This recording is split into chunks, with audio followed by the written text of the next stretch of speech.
पढ़ली चिट्ठी के सब बात, लेके चल दी ही बरियात। पढ़ली चिट्ठी के सब बात, लेके चल दी ही बरियात। कहिया शादी खातिर शुभ दिन, एगो नीमन लगन विचार के। चिट्ठी बा सरकार के दूत पहुंचे महाराज दशरथ के द्वार पर दरबार के। और यहां प्रेम का आप दर्शन करिए। दशरथ जी किस प्रकार के राजा हैं आप लोगों को पता है? हाँ, चक्रवर्ती राजा हैं। नियम कहता है कि महाराज अपने सिंहासन पर विराजमान रहे। दूत पत्र लेके सामने आए, प्रणाम करें, दूत अपनी बात रखें। महाराज का कोई सचिव, मंत्री, सेवक दूतों के हाथ से पत्र ले, उसको पढ़ के सुनाए, अथवा महाराज से अनुमति ले सरकार क्या करे, मांगे तो उनके हाथ में दे। ये नियम है ना? लेकिन आपसे बताऊं, जहां प्रेम होता है वहां सारा नियम समाप्त हो जाता है, और जहां बहुत नियम हो जाता है वहां प्रेम होने वाला नहीं है? एक आदमी ने नियम बनाया था कि रोज सवेरे 7 बजे हम भगवान की पूजा करेंगे। कितने बजे? एक दिन उसका दोस्त आया 7 बजे, तो देखा कि 7 जैसे बैठा था, जैसे 7 की घड़ी पहुंची, जय जगदीश हरे संकट दूर करे, शुरू हो गई आरती।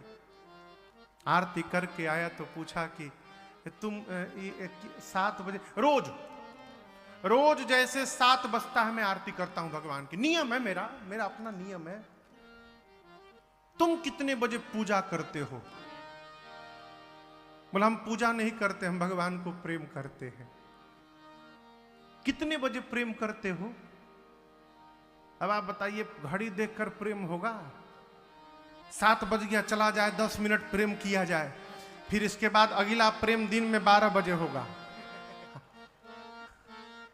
बीच में 5 घंटा प्रेम का बंदी है। 7 बजे फिर रात वाला प्रेम होगा, और सोने वाला प्रेम रात को 10 बजे शयन आरती। ऐसे घड़ी देखकर होता है? उसने कहा, प्रेम वालों ने कब बात पूछा, किसकी पूजा हो तुम करते प्यारे? कौन तुहार भगवान है कि तुम घड़ी देख देख के उसकी पूजा कर रहे हो? हमारा जो भगवान है उसकी पूजा घड़ी देखकर नहीं होती है। यहाँ पल पल होती है पूजा, यहाँ हर पल होती है पूजा। अरे सिर झुकाने की फुर्सत नहीं है, ये तो प्रेम की बात है। बंदगी सबके बस की नहीं है। जहां प्रेम होता है माई बाप, वहां नियम नहीं रहता, और जहां नियम रहता है वहां प्रेम नहीं रहता। आप दर्शन करिए, चक्रवर्ती महाराज के सामने दूत पहुंचे हैं, और जाकर करी प्रणाम तीना पाती दीनी। महाराज सुने कि मिथिला से पत्र आया है मेरे बच्चों के बारे में, मानो मृतक शरीर को प्राण आने की सूचना मिल गई।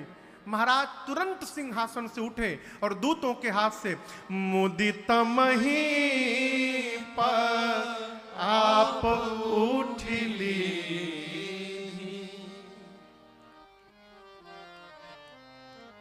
प्रियतम का पत्र भी प्रियतम के बराबर ही हुआ करता है? महाराज जैसे पत्र लिए हो वहीं खड़े खड़े खोलकर और तुरंत पढ़ने लगे और दर्शन करिए मन में पढ़ रहे हैं। प्रियतम का पत्र कोई माइक लगा के नहीं बांचता है, मन में पढ़ता है। महाराज पढ़ने लगे और दर्शन करिए पढ़ते पढ़ते बारी बिलोचन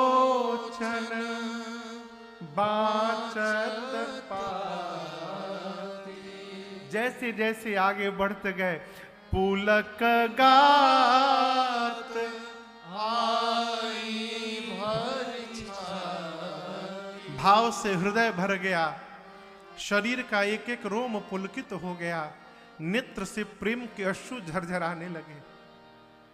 सभा के लोगों ने महाराज की इस भाव दशा को देखा। मंत्रियों ने हाथ जोड़कर कहा, महाराज क्या ऐसा पत्र में लिखा है, हम भी जानना चाहते हैं। महाराज दूसरी बार पुनि धरि धीर पत्रिका बाची, सुनते हरसी सभा बात सुनी साची। देखिए, आप जिसको बहुत प्रेम करते होंगे ना, उसका जब पत्र आता है तो ऐसा लगता है मानो वही सामने आ गया है और एक ही पत्र को बार बार पढ़ने का मन करता है। आजकल तो खैर पत्र वाला सिस्टम समाप्त हो गया है? पहले लोग पत्र लिखवाते थे ना, तो मानो ऐसा लगता था मानो स्वयं पत्र में उपस्थित हो जा रहे हैं जाकर। शहर से जब गांव कोई आता था तो मन में बेचैनी रहती थी, आज जरूर कोनो चिट्ठी आई हुई उनके, है? महाराज बार बार पढ़ने का भाव मन में ला रहे हैं। इसी बीच 2 बार पढ़ चुके हैं।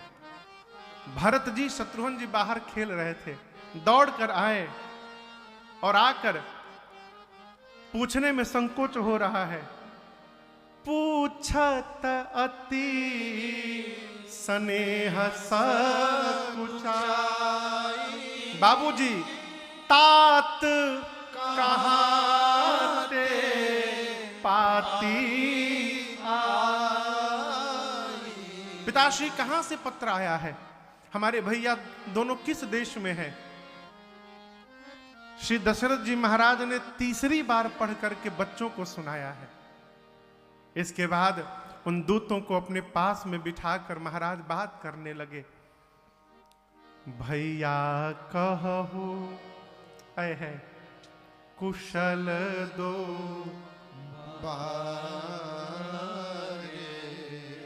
देखिए, माता पिता के लिए अपनी संतान के बारे में कुछ जानना होता है तो माता पिता सबसे पहले ये जानना चाहते हैं कि मेरे बच्चे कुशल हैं कि नहीं हैं। यहां महाराज पत्र पढ़ चुके हैं, जान गए हैं कि राम जी ने क्या क्या किया है। ये नहीं पूछा कि कैसे राम जी ने कर दिया, क्या क्या हुआ बताइए ना। महाराज दूतों को अपने पास में बिठाएं। आप दर्शन करिए, नियम समाप्त हो गया। चक्रवर्ती सम्राट के बगल में दूत बैठा हुआ, लेकिन आज ये दूत नहीं है महाराज के लिए। आज महाराज के जीवन में इनसे अधिक प्रिय कोई दूसरा नहीं है, क्योंकि इन्होंने इनके प्रियतम का संदेशा लाया है, इसलिए आज परम प्रिय हो गए। दूतों को महाराज अपने पास में बिठाए और पूछ रहे हैं, भैया कहो कुशल दो बारे, तुमनी के निज नयन निहार। भैया आप लोग ठीक से मेरे बच्चों को देखे थे ना अपनी आंखों से? तुम नी के निज नयन निहारे। आप लोग मेरे दोनों बच्चों को ठीक से देखे हैं ना? वो दोनों कुशल है ना? हम बता रहे हैं कैसे होंगे, वो आपको और आसानी होगी समझने में हम किन की बात कर रहे हैं। श्यामल गौर धरे धनु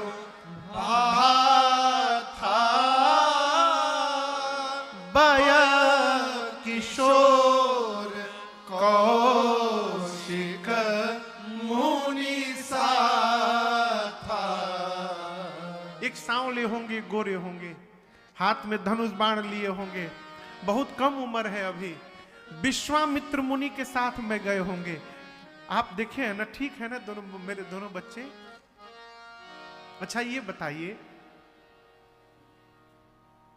जनक जी महाराज मेरे बच्चों को कैसे पहचान गए? कहु विदेह कवन विधि जाने, सुनी प्रिय बचन दूत मुस्काने। महाराज पूछते हैं कि जनक जी महाराज मेरे बच्चों को कैसे पहचान गए हैं? दूत मुस्कुराए, बोले सुनहु महापति मुकुटमणि, मैं कहता हूं आज पूरे ब्रह्मांड में तुम समधन्य न को। महाराज आज अखिल ब्रह्मांड में आपसे अधिक भाग्यशाली दूसरा कोई नहीं हो सकता। क्यों? राम लखन जिनके तनया विश्व विभूषण दो। आज आपके राम लक्ष्मण महाराज पूरे विश्व के आभूषण बने हुए हैं। आप कहते हैं जनक जी महाराज कैसे पहचाने? मैं कहता हूं आज आपके राम लक्ष्मण को विश्व में कौन नहीं जानता महाराज। आज आपके राम के प्रकाश के आगे सूर्य का प्रकाश धूमिल हो गया है। जिस कार्य को धरती का कोई राजा नहीं कर पाया, उस कार्य को आपके राम ने करके दिखा दिया है महाराज। आज ब्रह्मांड में आपके राम परिचय के लिए मोहताज नहीं है। मनुष्य जब अपनी प्रशंसा से प्रसन्न नहीं होता, उससे अधिक प्रसन्न अपनी संतान की प्रशंसा से होता है?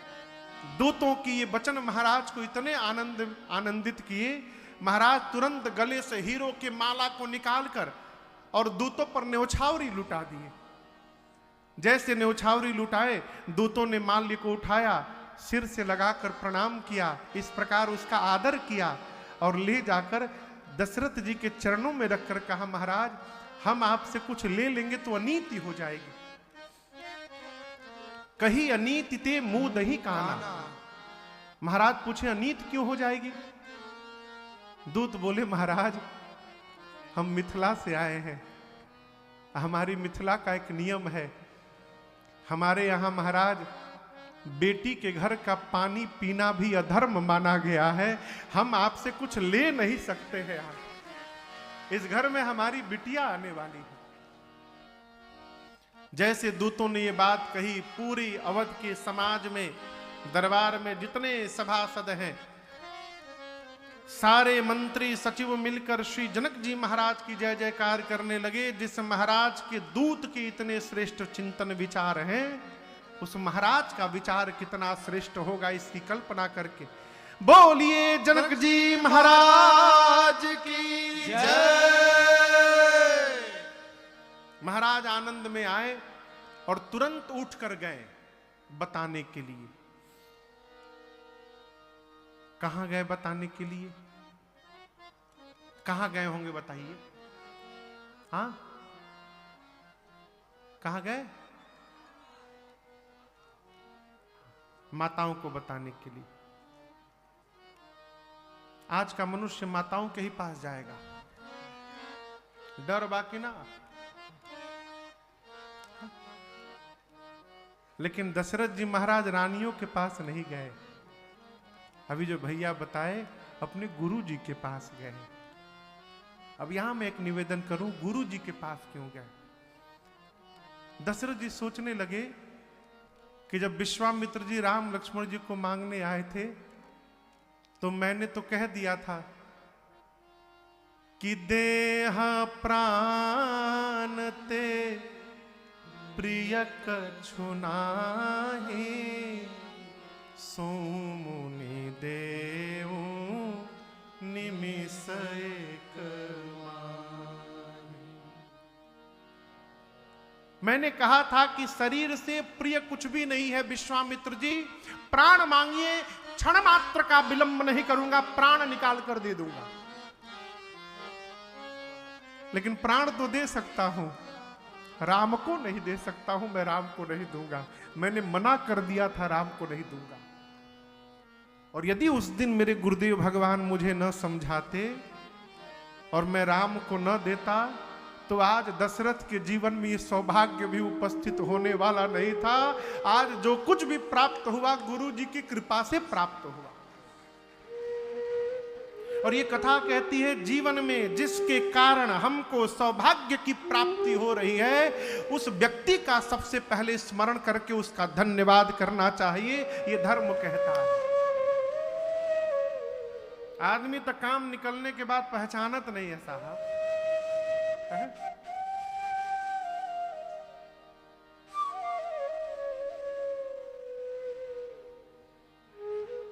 एक बिटिया थी, उसका परिवार कलकत्ता में, वो नौकरी कर रही थी बाहर आसाम में। कथा में गए तो आके रोने लगी। एक भैया थे परिचित हमारे, उनका भैया कुछ करिए इसका। उन्होंने उसका कलकत्ता ट्रांसफर करा दिया।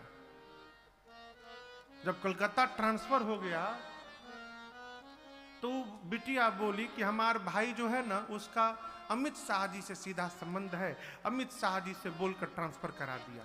और बहुत अच्छी बात, हरी कृपा।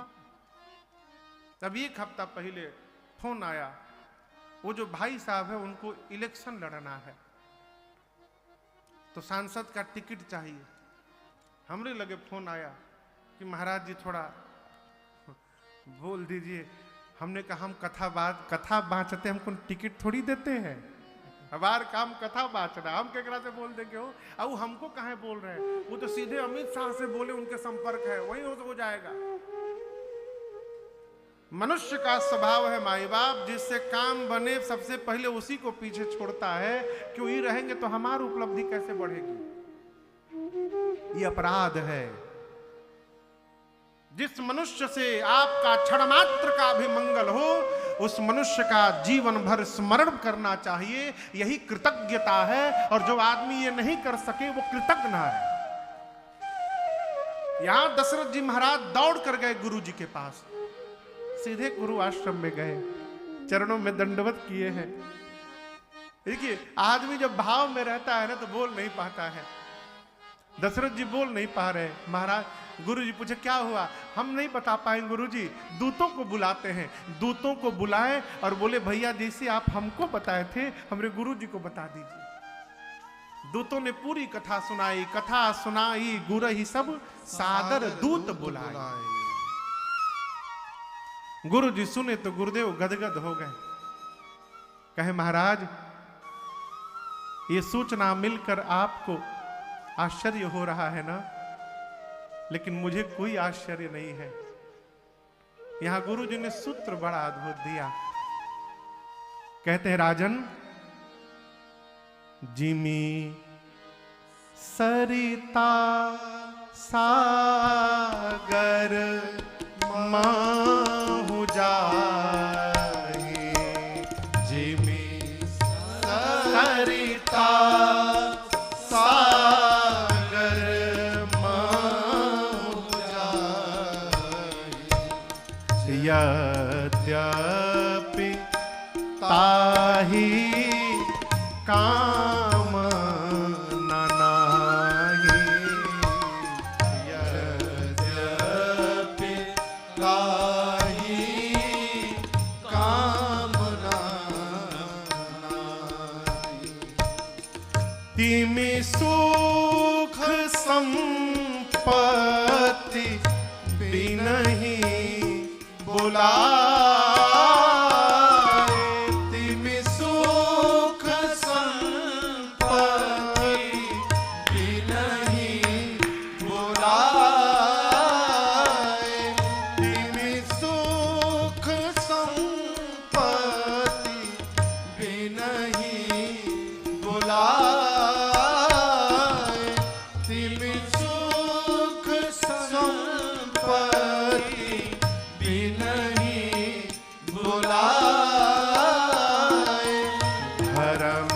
धर्मशील पाहि जाहि सुहाए, धर्मशील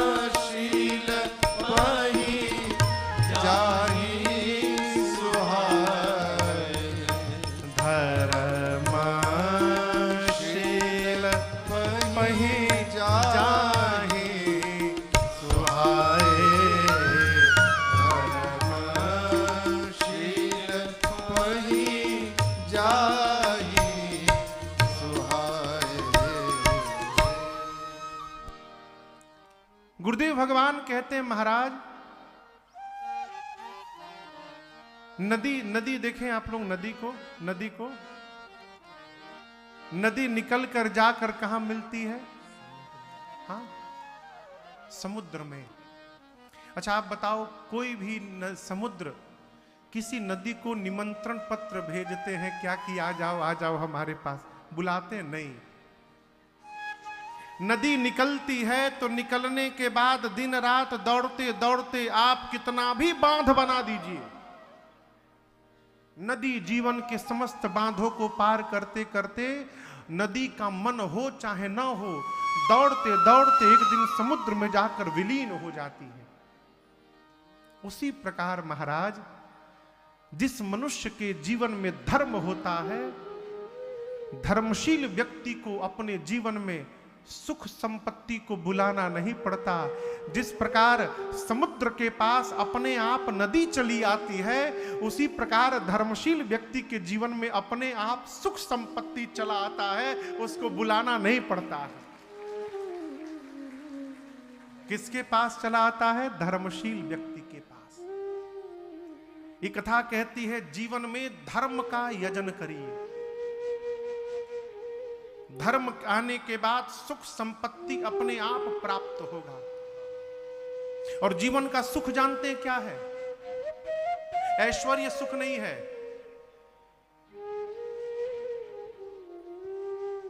अर्थ जब घर में बहुत हो जाए तो वही अर्थ घर में अनर्थ करता है।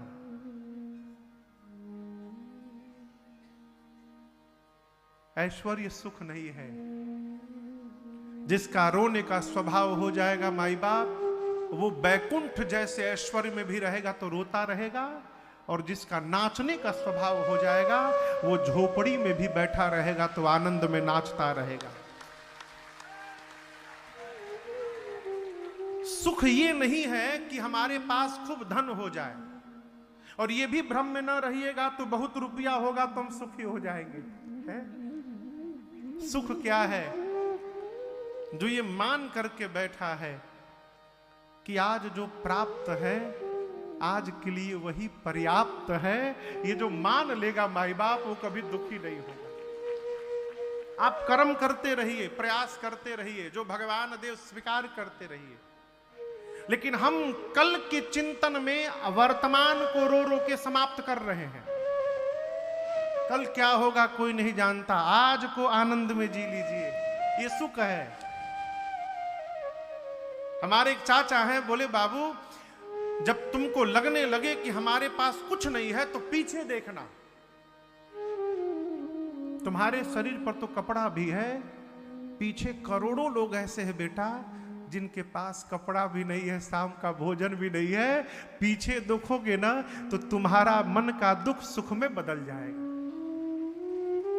और जब लगने लगे कि कौन है मेरे सामने, कौन है मेरे जैसा, उस समय पीछे मत देखना, उस समय आगे की ओर देखना।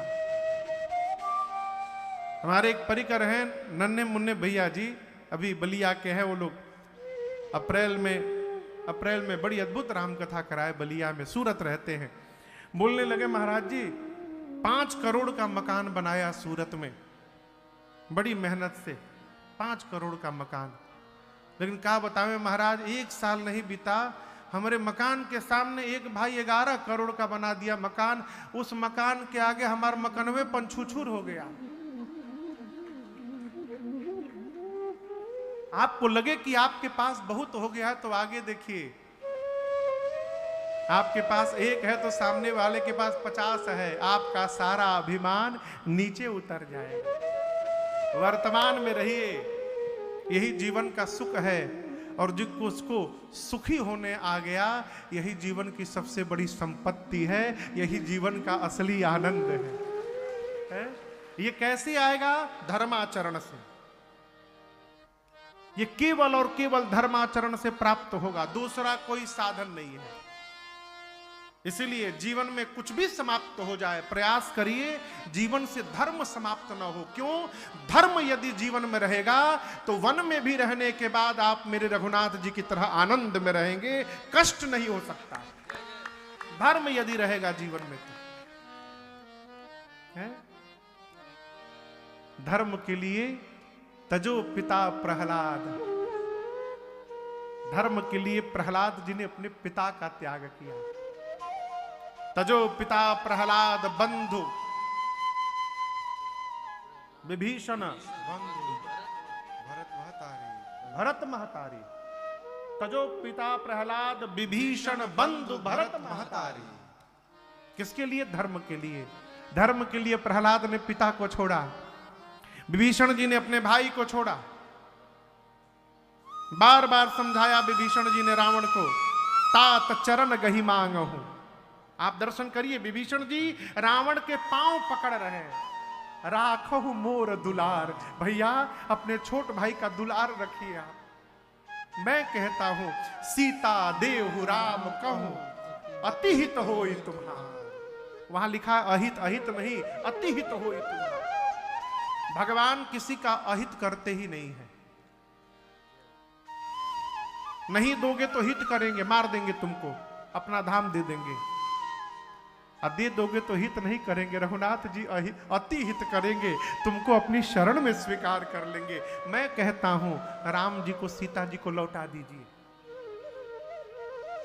रावण बोला मेरे नगर में रहता है और तपस्वियों की भाषा बोलता है तो मेरा भाई है। मम पुर बसी तपस्विन पर प्रीति। मेरा भाई और उन तपस्वियों से प्रेम करता है, रावण को नीति बताता है। तू जानता नहीं है, रावण नीति नहीं मानता, रावण अनीति मानता है। नीति यदि सुनाना है तो राम को जाकर सुना। क्यों? रावण धर्म के मार्ग पे चलते हैं, रावण अधर्म के मार्ग पे चलता है। रावण अनीति मानता है, राम नीति मानते हैं। नीति सुनाना है तो 60 मिली जाय तीनही कहू नीति। इतना कह के मारा लात से विभीषण जी को। अस कही कीन्ह सि चरण प्रहारा, अनुज गहे पद। इसका तो एक अर्थ है कि जैसे विभीषण जी को लात से मारा रावण ने, अनुज गहे पद बारहि बारा। बार बार विभीषण जी रावण का पांव पकड़ रहे हैं, ये सीधा अर्थ है। मेरे गुरु जी कहते हैं अनुज गहे पद बारहि बारा। जैसे भक्तराज विभीषण जी को रावण ने लात से मारा, भगवान की भुजाएं तन गई, निकाल लिए धनुष पर बाण चढ़ा लिए भगवान। राम जी जहां थे वहीं से बाण चढ़ा लिए धनुष पर, मार दूंगा भी रावण को। मेरे भक्त को मारा है उसने। उस समय अनुज गहे पद बारहि बारा, अर्थात लक्ष्मण जी राम जी के चरणों को बार बार पकड़ते हैं, प्रभु अभी नहीं, प्रभु अभी नहीं, अभी समय नहीं आया, अभी रुक जाइए। विभीषण जी ने धर्म के लिए भाई को छोड़ा, भरत भैया ने धर्म के लिए अपनी मां को छोड़ दिया है। ये कथा कहती है जीवन से धर्म समाप्त न हो। ये धर्माचरण हमको आपको सुख देगा। एक माई हमसे प्रश्न की 3 दिन पहले, 2 दिन पहले अभी, महाराज जी धर्म में रहने वाले आदमी को कष्ट क्यों होता है? क्षमा करिएगा, जो धर्म में रहता है वो ये कहेगा ही नहीं कि धर्म में रहने वाले को कष्ट क्यों होता है। जो धर्मशील है वो इस बात का चिंतन ही नहीं करेगा। जो चिंतन कर रहा है इसका मतलब वो धर्मशील है ही नहीं। आपको लगता है कि भक्त को कष्ट हो रहा है, लेकिन कभी भक्त से पूछिएगा कि आपको कष्ट है क्या? वो एक ही बात कहेगा, भगवान की बड़ी कृपा मेरे ऊपर बरस रही है, प्रभु आपकी बड़ी कृपा। ये भक्ति है। भक्त कौन? जो किसी भी परिस्थिति में भगवान पर दोष न दे, वो भगवान का भक्त है। देखिए जीवन में स्थिति परिस्थिति बदलती रहेगी। भगवान से केवल एक प्रार्थना करिए, प्रभु स्थिति परिस्थिति भले बदल जाए, आप कृपा करिए मन की स्थिति न बदले, हमारा मन आपके चरणों में निष्ठावान बना रहे, ऐसी कृपा बना के रखिएगा। ये भक्ति है। और ये आएगा कैसे? धर्माचरण से। गुरु जी ने कहा महाराज आप जैसा आज ब्रह्मांड में कौन होगा? तुम